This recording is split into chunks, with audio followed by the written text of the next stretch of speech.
السلام عليكم ورحمة الله وبركاته. ازيكم يا حبايب قلبي، عاملين ايه؟ جايه لكم النهارده من مطبخ ميدو وموني اقدم لكم وصفة سهلة وسريعة وكلكم هتحبوها ان شاء الله.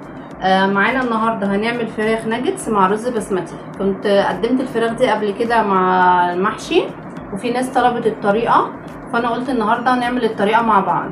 احنا معانا الرز والجزر ومعانا التوابل بتاعه الرز. التوابل بتاعه الرز هقول لكم عليها: بهارات الرز، ومعانا معلقه فلفل اسود ومعلقه ملح ومعلقه كاري ومعلقه كركم. ديت الحاجات اللي احنا هنستخدمها في الرز. تعالوا بقى مع بعض نشوف الحاجات اللي احنا هنعمل بيها الفراخ واقول لكم الطريقه ايه.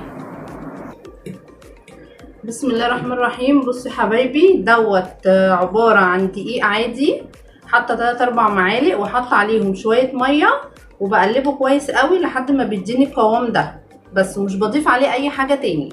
ومعانا هنا فيجيتار حار وعليه شويه بقسماط وبقلبهم كويس قوي مع بعض. وبعد كده بعمل الفراخ بتاعتي بسلقها وبقطعها ناجتس زي ما انتوا شايفين كده، وبعد كده بحطها في الدقيق وبطلعها من الدقيق احطها في الفيجيتار.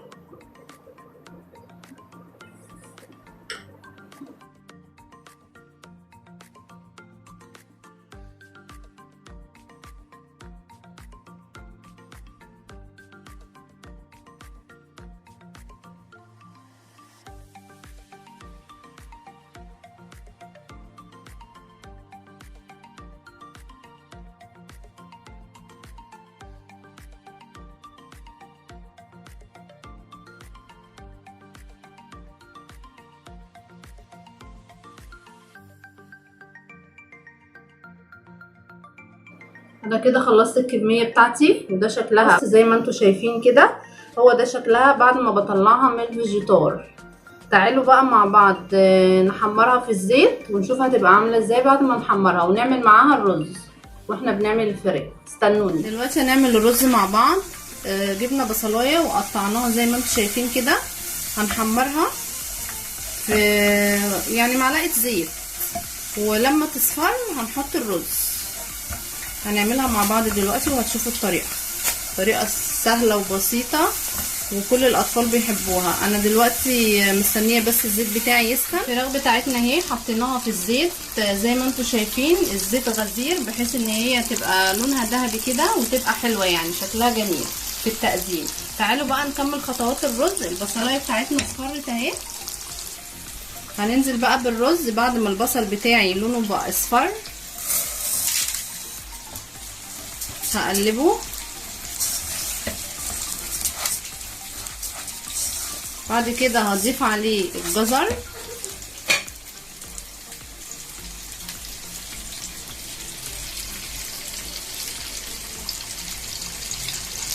ونقلب.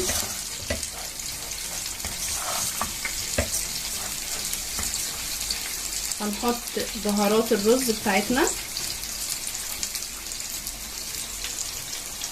وادي رشة فلفل اسود ورشة ملح، وادي رشة الكاري ورشة الكركم، وهقلبه كويس قوي. وبعد كده لو عندي شوربة انا بزيده بالشوربة، يعني كوباية الرز بتحط لها كوباية شوربة بالظبط. ويبقى كده خلصنا الرز. هنزيده ونسيبه بقى على النار لحد ما يتشرب وبعد كده نوطي عليه. حبايب قلبي، انا دلوقتي البصلايه اصفرت معايا. حطيت الرز على الجزر وحطيت التوابل وقلبتها تقلبتين، وهحط عليهم كوبايتين شوربه واسيبها تتشرب وبعد كده اوطي على الرز بتاعي عشان يستوي. تمام. دول كوبايتين رز، هنحط عليهم كوبايتين شوربه علشان يبقى الرز بتاعي مظبوط.